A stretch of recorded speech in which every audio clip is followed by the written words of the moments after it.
మనకు నిద్రలో ఎందుకు కలలు వస్తాయి?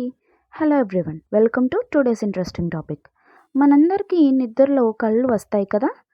కొన్ని కలలు చాలా మంచిగా ఉంటాయి, కొన్ని కలలు భయంకరంగా ఉంటాయి, మరికొన్ని కలలు చాలా వింతగా విచిత్రంగా ఉంటాయి.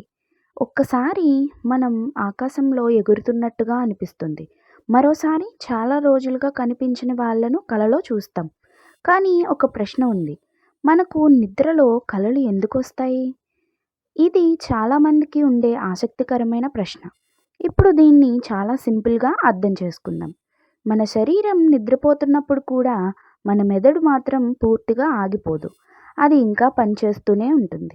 మన రోజు మొత్తం చూసిన విషయాలు, మాట్లాడిన వాళ్ళు, జరిగిన సంఘటనలను ఈ అన్నిటినీ మన మెదడు గుర్తుంచుకోవాలి కదా.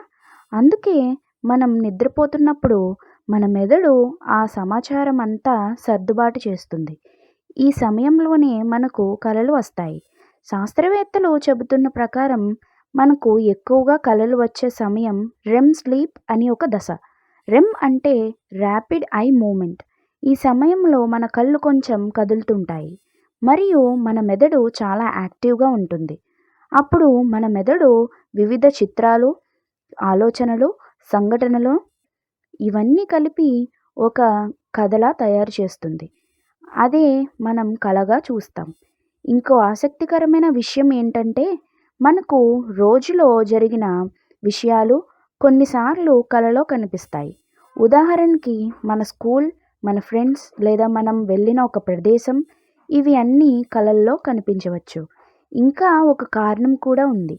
మన భావోద్వేగాలు మనకు రోజు మొత్తం సంతోషం, భయం, టెన్షన్ లేదా ఆనందం ఏమైనా ఉంటే మన మెదడు వాటిని కూడా ప్రాసెస్ చేస్తుంది. అందుకే కొన్నిసార్లు మన భావాలు కూడా కలల్లో కనిపిస్తాయి. ఇంకా ఒక ఆశ్చర్యకరమైన విషయం ఏమిటంటే, ఒక మనిషికి ఒక్క రాత్రిలోనే 4 నుండి 6 కలలు కూడా రావచ్చు. కానీ మనం లేచిన తర్వాత కొద్ది నిమిషాల్లోనే వాటిని మర్చిపోతాం. అందుకే చాలామందికి నాకు కలలు రావు అనిపిస్తుంది. కానీ నిజానికి మన మెదడు ప్రతి రాత్రి కలలు చూస్తూనే ఉంటుంది. అందుకే సింపుల్గా చెప్పాలంటే, మనకు కలలు రావడం అనేది మన మెదడు చేసే ఒక రాత్రి పని. అది మన జ్ఞాపకాలను సర్దుతుంది, మన భావాలను అర్థం చేసుకుంటుంది మరియు కొత్త ఆలోచనలు కూడా తయారు చేస్తుంది. ఇలాంటి మరిన్ని ఇంట్రెస్టింగ్ వీడియోస్ కోసం ఫ్యాక్ట్స్ విత్ సుమా ఛానల్ని సబ్స్క్రైబ్ చేసుకోండి. Thank you.